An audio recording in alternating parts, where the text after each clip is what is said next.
नमस्कार दोस्तों, आप सभी दोस्तों का हमारे चैनल पर हार्दिक स्वागत है। तो दोस्तों, आज हम बात करने वाले हैं दिनचर्या के ऊपर, जो हमारी डेली दिनचर्या है और हमारी डेली दिनचर्या से रिलेटेड जो हमारा स्वास्थ्य है उसके बारे में। तो उससे पहले छोटी सी आपसे एक निवेदन है, रिक्वेस्ट है दोस्तों कि अगर आपने अभी तक हमारे चैनल को सब्सक्राइब नहीं किया है तो प्लीज़ चैनल को सब्सक्राइब कर लें और साथ में जो घंटी का बटन है उस पर क्लिक करके ऑल नोटिफिकेशन पर क्लिक कर दें, जिससे क्या होगा कि हमारे जो आने वाली जो नेक्स्ट वीडियो हैं उनका नोटिफिकेशन आपको डायरेक्ट मिलता रहेगा। तो दोस्तों, बिना देर किए शुरू करते हैं।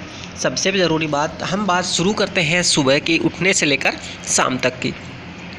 तो दोस्तों, पहला पॉइंट है अपना कि प्रातः आपको जल्दी उठना चाहिए। जो आपको सुबह का जो उठने का टाइम है, सुबह की उठने की जो दिनचर्या है आपकी, वो आपको जो उठने का समय है सुबह 4 बजे से लेकर लास्ट आपका सुबह 7 बजे से आपको पहले बिस्तर का जो त्याग कर देना चाहिए।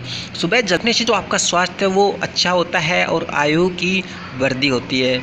लेकिन क्या है कि वायुमंडल जो होता है, हमारे आसपास का जो वातावरण होता है, रात के सुबह स्वस्थ और ऑक्सीजन हमें तरोताज़ा मिल पाती है और हमारे बॉडी को जब तरोताज़ा प्रदूषित नहीं, बिल्कुल एकदम फ्रेश जब ऑक्सीजन मिलती है तो हमारे शरीर की जो भी होती हैं वो अच्छे ढंग से, और हमारे रुधिर के अंदर ऑक्सीजन की पूर्ति होती है। ऑक्सीजन के अंदर, रुधिर के अंदर जब ऑक्सीजन की पूर्ति होती है तो हमारा शरीर के अंदर हर जगह ऑक्सीजन की पूर्ति होती है, जिससे क्या होता है, हमारा शरीर है, हमारा स्वास्थ्य है वो अच्छा रहता है, तंदुरुस्त रहता है।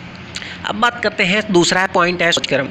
उत्तम स्वास्थ्य के लिए आपको कम से कम दिन में 2 बार, वरना आपको सुबह के में शौच के लिए ज़रूर जाना चाहिए। उठने के बाद आपको शौच के लिए जाना चाहिए।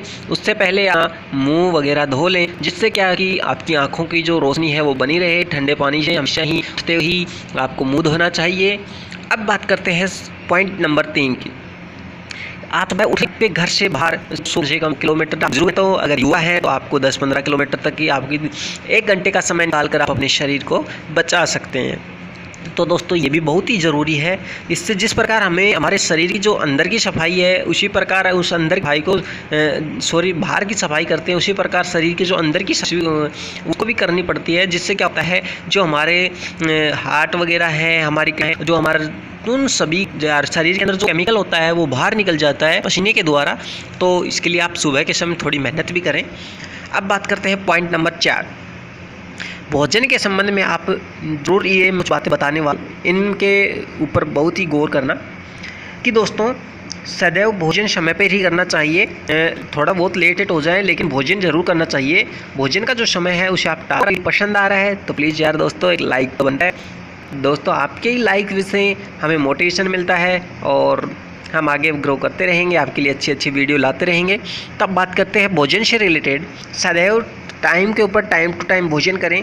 अनियमित टाइम पर भोजन करने से जो आपका वो उस पर भी बहुत ज़्यादा इफेक्ट पड़ता है, या तो आप मोटापा होने लगता है, बिल्कुल ही डल हो जाता है। भोजन संतुलित करना चाहिए।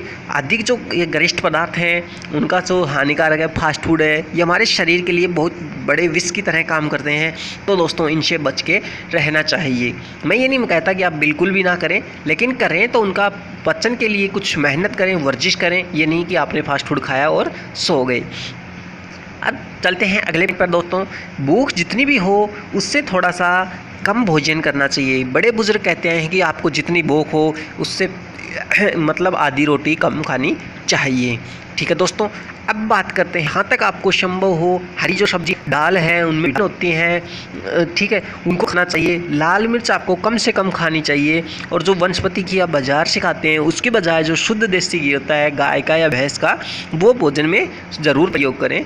ठीक है, तो ये हरी सब्जियां से आपको क्या है कि हमारे शरीर को जो विटामिन होती है, जो प्रोटीन होती है, वो सभी की जो हष्ट पुष्ट बॉडी है वो तंदुरुस्त, सभी प्रकार के जो पदार्थ हैं, ऊर्वरक है, पूरे फसल है, उसको नहीं देंगे तो क्या होगा, वो फसल ग्रोथ नहीं करेगी, उसकी ग्रोथ रुक जाएगी। उसी प्रकार जो हमारा शरीर रूपी है फसल है, इसकी भी फिर ग्रोथ रुक जाती है, कोई ना कोई इसमें फिर बीमारी पैदा होने लग जाती है। अब कब्ज से बचने के लिए वो क्या है कि आप अट्रम शट्रम जो पदार्थ खाते हैं उसकी वजह से जो आपका पाचन तंत्र है वो पड़ता है। तो टाइम टू हल हल्का सा जब पेशाब की आपको समस्या हो तो दिन में तुरंत खाना खाने के बाद पेशाब करने ज़रूर जाएं। इससे भी जो आपकी कब्जे की समस्या है उस पर बहुत ज़्यादा इफेक्ट पड़ेगा। और दोस्तों जो आपको पाचन तंत्र है में थोड़ा सा शरीर का ध्यान रखें, जो ऐसे पदार्थों का सेवन ना करें जो आपकी बॉडी के अंदर पाचन नहीं हो रहा हो। अब बात करते हैं दोस्तों, तले हुए भोजन हैं वो देर से हमारे पचते हैं, जैसे कि आजकल है बर्गर है, चाउमीन है, ये फास्ट फूड है, मैगी वगैरह। तो आप इनका जब सेवन करते हैं ये तो इनको एक तो पहली बात तो ये ध्यान रखें कि इनको थोड़ी देर चबा के इनको ज़्यादातर तक थोड़ा मुंह में चबाएं तो इसके क्या है छोटे टुकड़े हो जाएंगे। तो ये एक क्या है इनका जो पाचन है वो होने में थोड़ा समय लगता है, तो जिससे क्या होता है पाचन होने में समय लगता है तो हमारे शरीर में कई प्रकार की बीमारियां हो जाती हैं, बहुत ज़्यादा समस्याओं का सामना करना पड़ता है। बात करें दोस्तों भोजन के अंदर जो आपको हो सके हमारे शरीर में उत्तेजना फैलाते हैं, हमारे शरीर को जो है उत्तेजित करते हैं किसी भाव के लिए, किसी भी दशा के लिए, लड़ाई झगड़ा या कोई अन्य कारक है उनके लिए हमारे शरीर के अंदर क्या करते हैं उत्तेजना बढ़ाने का काम करते हैं। इनकी तासीर तो गर्म होती है। तो दोस्तों इन पदार्थों का जहाँ तक हो सके, कभी कभार के लिए मैं आपको मना नहीं करूँगा, लेकिन जहाँ तक हो सके डेली यूज में, या ये नहीं है कि आप सप्ताह में 7 दिन खा रहे 2 दिन, तो ऐसा भी है 1 या 2 बार इस चीज़ का सेवन कर सकते हैं, लेकिन उससे आपके लिए हानिकारक हो सकता है। जो आपका उससे क्या होता है कि जो आपके शरीर पे जो कंट्रोल होता है वो आप खुद ही जो फल पदार्थ रहें, सात्विक भोजन की ओर आप हमेशा अग्रसर रहें। जो अपना देसी भोजन है उन भोजन का प्रयोग आप अपने भोजन में हमेशा करते रहें। और जैसे ये बाहर के जो पदार्थ हैं होटल वगैरह की तरफ थोड़ा सा कम ध्यान करें, क्योंकि वो सिर्फ देखो दोस्तों आपके लिए एक इम्पोर्टेंट बात है कि आप अगर अपने जीभ के स्वाद के लिए जीभ के स्वाद आते हो तो आपका शरीर नहीं बचेगा, और आप शरीर का स्वाद आते हो तो जीभ का स्वाद नहीं बचेगा। तो दोस्तों वो आपके ऊपर डिपेंड है कि आपको जीभ का स्वाद चाहिए या फिर आपको जो शरीर का सुख है, रोगों का सुख है। देखो एक तो आप अगर जीभ के स्वाद और फिर डॉक्टरों के पास सुइए और गोली दवाई करेली का मरीज बन जाइए, या फिर दूसरा ये है कि आप अपने जो जीभ है उसको उसकी विपरीत खाइए, जो अपनी जीभ को अच्छा कम लगता है, जैसे हम खट्टी चीज़ कड़वी चीज़ खाते हैं तो वो कम खाइए, और उसकी जगह आप जो शरीर के लिए बॉडी के लिए जो हरी सब्जियां होती हैं, विटामिन से युक्त जो पदार्थ होते हैं, जैसे फल फ्रूट होते हैं, या फिर जो जैसे नीम वगैरह की जो पत्तियां वगैरह हम खाते हैं, तो उन चीज़ों का सेवन कीजिए, जिससे क्या है कि आपको ना तो डॉक्टरों के पास जाना पड़ेगा, ना किसी प्रकार की समस्या होगी। तो ये जो बहुत से प्रकार की जो बीमारियां हैं, आप बहुत ही लंबे समय तक दोस्तों बचे रहोगे।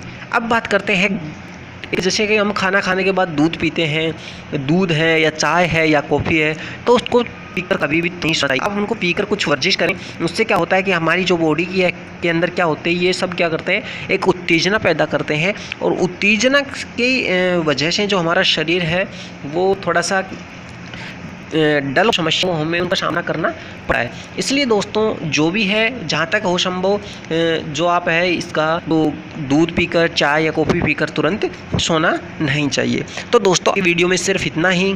अगर दोस्तों आपको हमारा ये वीडियो पसंद है तो आप इसे ज़रूर करना।